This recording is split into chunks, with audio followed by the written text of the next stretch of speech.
Hi అండి. మా అమ్మమ్మ వాళ్ళ కాలం నుంచి వస్తున్న పండు మిరపకాయ పచ్చడండి. అప్పటినుంచి ఇప్పటి వరకు మేము ఇలానే పెడుతున్నాం. ఇలా చేసుకొని చూడండి. ముందుగా పండు మిరపకాయలు తీసుకొని కడుక్కోవాలండి. అవి తడి అనేది ఉండకూడదండి. తర్వాత వీటి మూటికలు అనేవి తీసేసుకోవాలి. మీరు మూటికలతోనే కడుక్కోండి, లేకపోతే వీటిలోకి నీరు అనేది వెళ్ళిపోతుంది.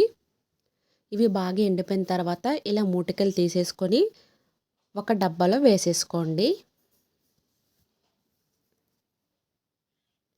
ఇలా మూటికలు తీసుకున్న పండు మిరపకాయలన్నీ ఒక రోల్లో వేసుకొని కచ్చాబెచ్చాగా దంచుకోవాలండి. ఇలా కట్ చేసుకొని దంచుకోండి. మీ దగ్గర ఇన్ కేస్ రోలు అవన్నీ లేకపోతే మిక్సీలో కూడా వేసుకోవచ్చండి. నేనైతే ఇలా చిన్న చిన్న ముక్కలుగా కట్ చేసి రోల్లో వేసుకొని దంచుకున్నానండి. ముందుగానే మీరు చింతపండు తీసుకొని వాటికున్న పిక్కలు ఇంకా చిన్న చిన్న చెత్త అదంతా ఉంటుంది కదండి, అదంతా తీసేసుకొని చింతపండు బాగా ఎండబెట్టుకోవాలండి. చూసారా ఎంత నీట్గా చేసుకోవాలండి చింతపండు. ఇప్పుడు మనం రోలలో ఈ పండు మిరపకాయలు వేసుకున్నాం కదండి, దీంట్లోనే రుచికి సరిపడినంత ఉప్పు, కొంచెం పసుపు, ముందుగా నేను చెప్పినట్టు చింతపండు కూడా వేసేసుకొని దంచుకోవాలండి. మీరు కానీ కేజీ పండు మిరపకాయలు తీసుకుంటే 300 గ్రాములు చింతపండు వేసుకోవాలండి.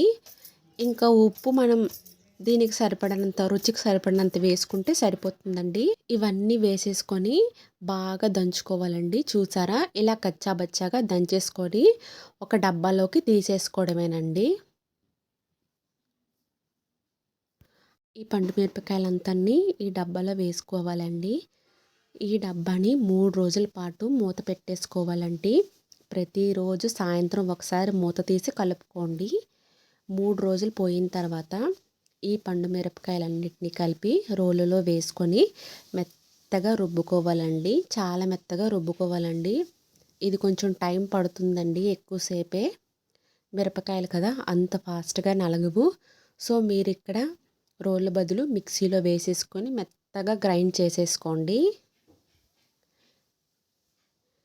ఇలా గ్రైండ్ చేస్తున్నప్పుడే మీరు ఇందులో వెల్లుల్లిపాయలు వేసేసుకోవాలండి. చూసారా ఇలా నేను వెల్లుల్లిపాయలు వేసేసుకొని మెత్తగా మళ్ళీ రుబ్బుకున్నానండి.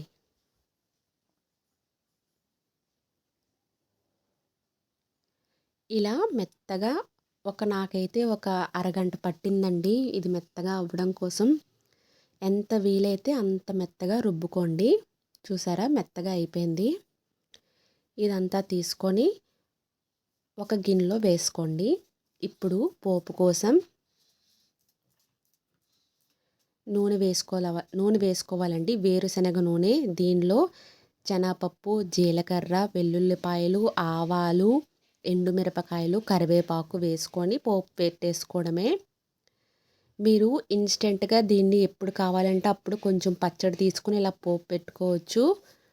ఇన్ కేస్ మీరు సంవత్సరం పాటు నిల్వ ఉండాలంటే మాత్రం పోపు పెట్టుకొని జాడీలో ఉంచుకోవాలండి. అప్పుడే మీకు సంవత్సరం పాటు నిల్వ ఉంటుంది. పచ్చడిని మీరు పోపు పెట్టేసిన తర్వాత ఫ్రిడ్జ్లో కూడా ఉంచుకోండి. అప్పుడు కూడా సంవత్సరం పాటు నిల్వ ఉంటుందండి.